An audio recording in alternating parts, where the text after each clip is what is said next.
Pada saat ini, orang-orang percaya akhirnya tetap sadar, dan pandangan mereka tentang Qin Yichen tidak se-ekstrim sebelumnya. Mereka yang mengatakan bahwa perlakuan saat ini terhadap kuil penguasa cahaya diberikan oleh Mahkamah Agung, bahkan menundukkan kepala, diam-diam kesal karena tergesa-gesa. Meskipun Qin Yichen tidak menyalahkan mereka, apalagi menghukum mereka, tapi itu lebih buruk daripada membunuh mereka. Melihat waktunya hampir habis, Qin Yichen akhirnya keluar dari orang-orang percaya ini. Tunggu obrolan panjang ketika aku kembali. Kali ini, akan memakan waktu lama untuk pergi ke kota Han Feng untuk berpartisipasi dalam konferensi seni bela diri. Kamu bisa mengumpulkan kuil Lord Suci untukku. Di bawah pengawasan sekelompok orang percaya, Qin Yichen akhirnya pergi dari sini. Saat Qin Yichen menghilang, orang-orang percaya yang hadir segera berbalik dan mulai melakukan hal-hal kecil yang bisa mereka lakukan untuk kuil penguasa cahaya. Qin Yichen memandang orang-orang di depannya dengan ringan, tidak mengatakan apa-apa, tidak melakukan apa-apa, hanya tampak tenang. Di belakang Matt dan Li Yun, ada 10 orang muda, yang semuanya adalah elit yang dipilih dari kuil penguasa cahaya. Untuk memberi wajah Lord of Light, orang-orang percaya ini telah kehabisan akal. Dalam 3 hari, mereka mengadakan rekomendasi dan kompetisi internal dan akhirnya memilih 10 orang ini. Qin Yichen hanya meliriknya dan berkata dengan santai. Lakukan saja yang terbaik dalam kompetisi ini. Jangan terlalu memikirkan hal lain, serahkan pada kami. 10 remaja itu mengangguk dengan tergesa-gesa. Ya, dengarkan pengaturan Tuan Guang. Qin Yichen sedikit mengangguk, lalu menatap Lin Bai dan Zhao Wuling. Keselamatan mereka diserahkan kepada Anda. Anda pergi dulu. Saya harus menunggu pria itu Zhang Yun. Omong-omong, Lin Yu dan Zhang Yun juga harus tiba saat ini. Tapi sekarang hanya Lin Yu yang berdiri dengan canggung sendirian, dan dia tidak bisa menahan diri untuk tidak melihat keluar berkali-kali, ingin melihat Zhang Yun. Lagi pula, keinginannya gagal. Lin Yu tidak melihat apa-apa, sampai Qin Yichen datang ke sisinya. Dia bangun dan dengan cepat menjelaskan. Tuan Guang juga mengundang Hai Han. Zhang Yun memiliki temperamen ini. Anda tahu, saya akan memberitahunya dengan baik ketika saya melihat ke belakang. Lin Yu masih membela Zhang Yun, tapi Qin Yichen tidak bermaksud menyalahkan sama sekali. Kali ini, tugas yang dia serahkan kepada Zhang Yun dan Lin Yu tidak sederhana. Mereka harus diam-diam menyebarkan berita bahwa mereka memiliki banyak tanah awan di tangan mereka.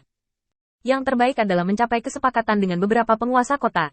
Dengan cara ini, Qin Yichen memiliki cukup keberanian untuk membangun kembali kota reruntuhan. Sekarang Qin Yichen hanya menemukan 2 orang untuk mendukungnya. Satu adalah Tuan Kota Ting Feng dan yang lainnya adalah Tuan Kota Yue Cheng. Yang paling penting adalah keduanya adalah karakter marginal di negeri dongeng. Peran support mereka tidak sehebat yang dibayangkan. Kali ini, diam-diam menjual Yuntu melalui konferensi seni bela diri yang diadakan oleh Mahkamah Agung. Yang paling penting adalah siapa yang akan dijual. Itu pasti tipe orang yang tidak terlalu menyayangi Mahkamah Agung dan sangat membutuhkan Yuntu. Hanya dalam situasi seperti itu untuk mencapai kesepakatan, itu dapat dilakukan tanpa ada yang memperhatikan. Di antara orang-orang ini, begitu salah satu dari mereka membocorkan berita Yuntu, seluruh rencana Qin Yichen akan sia-sia. Dengan berdirinya Mahkamah Agung selama bertahun-tahun, harus ada sumber daya yang langka seperti tanah awan. Hanya perlu bagi pemilik kota ini untuk merasakan harga rendah tanah awan mereka sendiri dan manfaat dari kualitas yang dapat diterima. Ingin menjualnya dapat membuat para penguasa kota yang tidak terburu-buru menghentikan rencana untuk menghubungi diri mereka sendiri.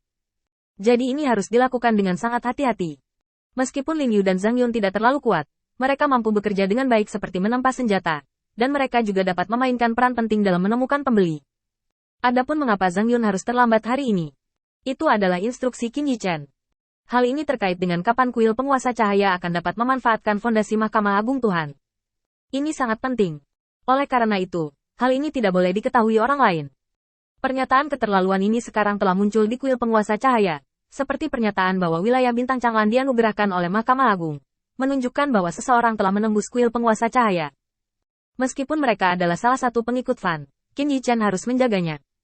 Saat Qin Yichen memasuki kamar Zhang Yun atas nama bertanya, konspirasi dimulai.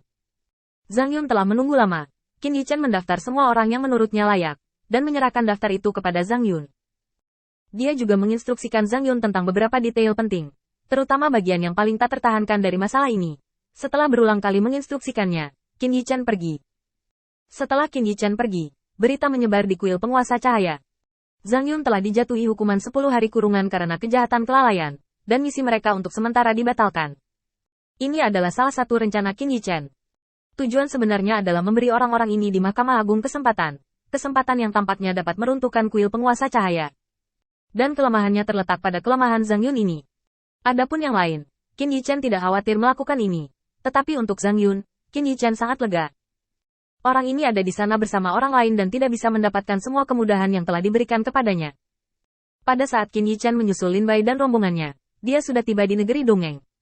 Sebelum mengambil beberapa langkah, dia mendengar panggilan dari belakang. Bukankah ini penguasa cahaya? Secara kebetulan, kita juga akan pergi hari ini. Jika kamu punya waktu untuk pergi bersama.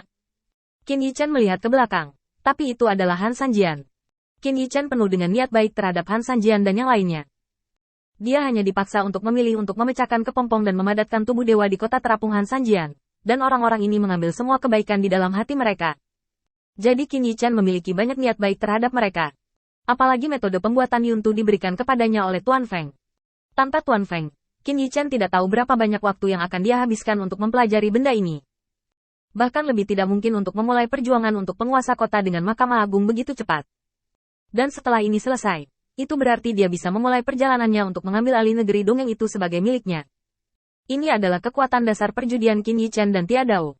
Sekarang Han Sanjian mengambil inisiatif untuk menyapa. Qin Yichen secara alami bersedia untuk berbicara dengannya. Ini kebetulan. Aku baru saja datang setelah aku berurusan dengan hal-hal sepele dari kuil Lord Cahaya. Qin Yichen berkata dengan ringan. Tetapi sudut mulutnya sedikit terangkat. Dan ini saja memberi Han Sanjian kesan yang bagus. Jadi mari berbicara. Qin Yichen menyapa Lin Bai dan yang lainnya. Dan kemudian datang ke sisi Han Sanjian. Dan keduanya terbang berdampingan. Han Sanjian bertanya dengan cemas. Tidak ada yang salah dengan kuil penguasa cahaya, kan? Kudengar ada banyak cara yang disiapkan oleh Mahkamah Agung kali ini. Prihatin tentang Han Sanjian. Qin Yichen hanya menggelengkan kepalanya tanpa daya. Untungnya, pada kenyataannya, semuanya terkendali, bukan di luar kendali.